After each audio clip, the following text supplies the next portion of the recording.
akin kung bakit nakaburo si nanay, ha? Bakit ka ba naniniwala dun, ha? Ang totoo mong nanay, busy. Di ba sinabi ko na to sa'yo? Pero tay! Wala nang pero-pero. Huwag mo akong hintayin magalit, Scarlett. Di mo magugustuhan.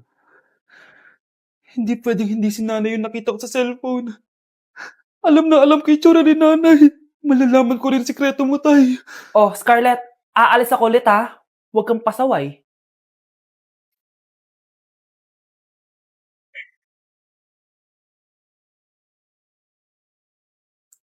Nasa yung cellphone ko?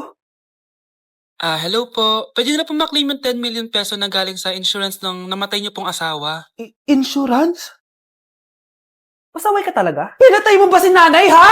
Para makuha yung insurance niya? Hindi mo naiintindihan, anak. Napakahayop mo! Tatawag ako ng pulis! Itigil mo yan, anak! Nay, buhay ka? Oo, anak. Nagtago ako. Pag nagsumbong ka sa pulis, masisira lahat ng plano namin ng tatay mo. Hindi ko maintindihan. Ano nangyayari? Pinatay ko ang kakambal ng nanay mo. Para maniwala sila na siya talaga ang namatay. At makuha natin ng mga pera sa insurance. Sawang-sawa na ako sa buhay na to! Marami akong pangarap, anak! Gusto ko na gumanda yung buhay natin! Naririnig niyo ba yung mga sarili niyo, ha? Hindi ba kayo natatakot sa mga pinaggagawa niyo? Kung yayaman tayo sa maling paraan at sa paraan na magtatago ka sa pulis, Nay, itigil niyo na to, please! Please lang! Nay, kamusta na po kayo ni tatay? Eto anak, okay naman. Ikaw, kamusta ka na? Eto Nay, malapit ako matapos ng college. Sana paglabas niyo ni tatay, marami na akong ipon. Huwag kang mag-alala anak, konti panahon na lang. Magkakasama ulit tayo ng tatay mo. See you, Nay. Miss ko na kayo. See you soon, anak. Ganda ko dito, oh. Sino yun? Nasaan na yun? Bata, okay ka lang ba? Kanina ka pa kasi nakatayo dyan eh. Pwede mo ba ako tulungan? Tulungan saan? Nawawala kasi yung kwintas ko. Dito ko yun nawala. Bigay kasi yun ng nanay ko sa akin eh. O sige tara. Saan mo ba kasi yun uling nakita? Dito lang yun banda sa puno. Kwintas? Kanina pa ako paikot-ikot dito sa punong to. Wala namang kwintas eh. Sure ka ba? Bata? Walang yung batang yun na. Iniiwan ako dito. Pinaglalaroan lang ata ako. Uwi na nga ako. Hi, Scarlett. Kagulat ka naman. Paano ka nakapasok dito sa bahay namin? Tara, hanapin na natin yung kwintas. Saan ka ba kasi pumunta kahapon? Bigla ka nawala eh. Hindi ko din alam eh. Oo, tara, hanapin na natin yung kwintas mo. Yay! Anong kulay ba kasi yun? Kulay silver yung kwintas. Silver. Kanina pa ako naghahanap dito. Parang wala naman silver na kwintas dito. Bata? Iniwan na naman ako. Andito ka lang palang bata ka? Ang ginagawa mo dyan? Nay, hinahanap ko yung kwintas ng batang kasama ko. Umuwi ka na. Magagabi na oh. Sige, Nay. Nay, yan ata yung kwintas na hinahanap ng bata. Ba't nasa iyo yan? Wala to anak. Tara, uwi na tayo. Nay, saan mo ba talaga galing yung kwintas na yan? Itong kwintas na to anak, special to sa akin dahil galing to sa kapatid ko. Kaso, namatay siya nung 9 years old siya. So yung bata kanina, siya yung tita ko na namatay? Oo anak, siya lang ang may favorite sa akin.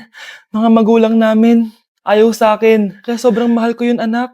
Ang lungkot naman pala, Nay. Sobrang sakit lang. Sorry. Tama na yun, Nay. Nanay mo yung pumatay sa akin, Scarlett.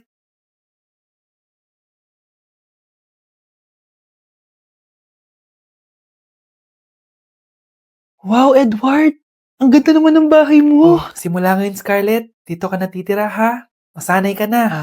Matanong ko lang, bakit pala gusto mo akong panagutan? Di ba iniwan mo na ako? Scarlett, hindi naman talaga kita iniwan. Alam mong, kinailangan ko lang sumama ng matagal sa ibang bansa. Kasama yung mga magulang ko. Ang importante, nandito na ako, Scarlett. Bubuo na tayo ng pamilya. Ang sarap naman pakinggan nun. Scarlett, bakit? Ang sakit ng tiyan ko. Ha? Teka lang, tatawag ako ng nurse, ha? Diyan ka lang. Edward. Buti na lang dumating ka, tita. Ako, Edward, salamat sa pera, ha? Makakasiguro kang kay Scarlett Lato mapupunta. Bakit nandito yung babaeng yan, ha? Paalisin niyo yan! Ha? Anong nangyayari? Scarlett? Anak, di mo ba kilala? Nanay mo ko. Hayaan mo, baka dala lang ng pagbubuntis niya. Tawag lang po ako ng nurse, ha? Scarlett, dyan ka lang, ha? Edward, wag mo ko iwan, please! Wag mo ko iwan dito sa babaeng to! Akala mo ba makakatakas ka sa akin? Binigyan ako ng malaking pera ni Edward, oh. Nakuha ko na yung gusto ko. Ngayon, pwede ka na mawala. Nay, wag po, please. Scarlett, pigilan niyo babaeng yan! Brianna? Tita, anong ginagawa niyo kay Scarlett, ha? Wala. Ina-adjust ko lang yung unan niya. Napakasama mo, tita. Sariling anak mo, papatayin mo? May ipapakulong ako dito. Ano? Kulong? Edward, nakatakas siya. Scarlett, hayaan mo na siya. Hindi ka na niya pwedeng saktan, ha? Paano yung pera? Buti na nakatakas ako. At least may cheque naman ako. Nasaan na yun? Nasaan na yung cheque? Ito, naiwan niya.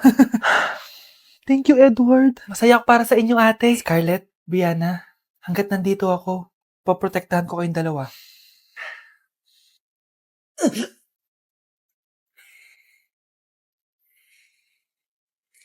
Isa ka na din katulad ko, anak. Anong ginawa mo sa akin, Nay? Kakaiba yung nararamdaman ko. Gusto mo malaman ang totoo, di ba? Isa akong diwata mula sa mundo ng Encantasia. At isa sa kapangyarihan ko ay ang manipulahin ang picture na nasa cellphone mo. Bakit di mo lang sinabi sa akin, Nay? Dahil ngayon ang tamang panahon, anak. At nasa katawan mo na ang kapangyarihan na para sa'yo. Pero paano ko malalaman kung ano yung kapangyarihan ko? Ikaw ang tutuklas niyan, anak. Ano kaya magiging kapangyarihan ko? Baka nagiging invisible ako.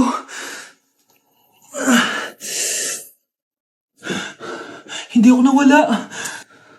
Baka kaya ko magpalutang ng gamit.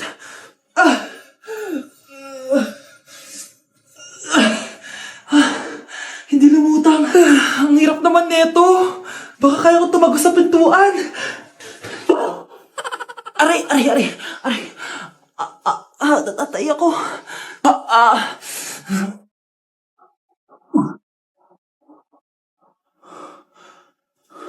Ano yun?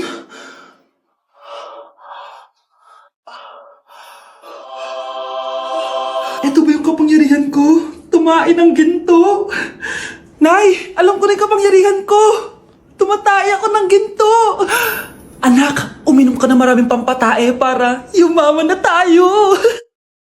Talino mo talaga, Nay. Nay, sorry. Napagastos ka pa tuloy sa pagpapa-hospital sa akin. Ano ka ba, anak? Nawala na nga sa akin yung kuya mo, di ba? Ayoko namang mawala ka din sa akin. Hello po, good morning. Dok, ano po balita?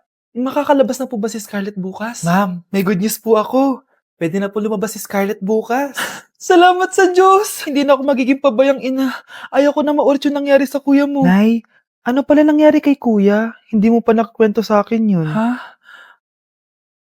Bata pa yung kuya mo, anak, nung nawala ko siya sa palengke.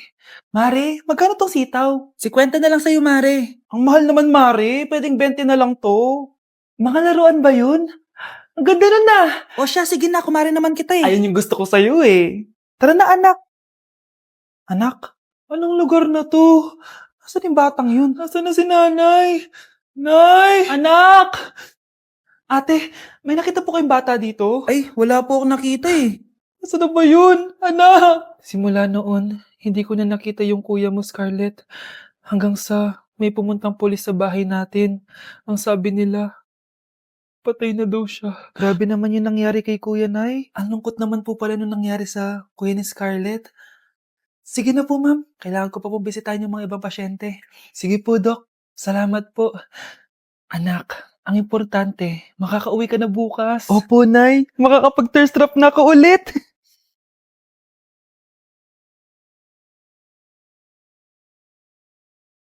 Anak, tara na, uwi na tayo. Nay, may pinapabigay pala si Doc sa'yo. Oh, ano naman kaya to?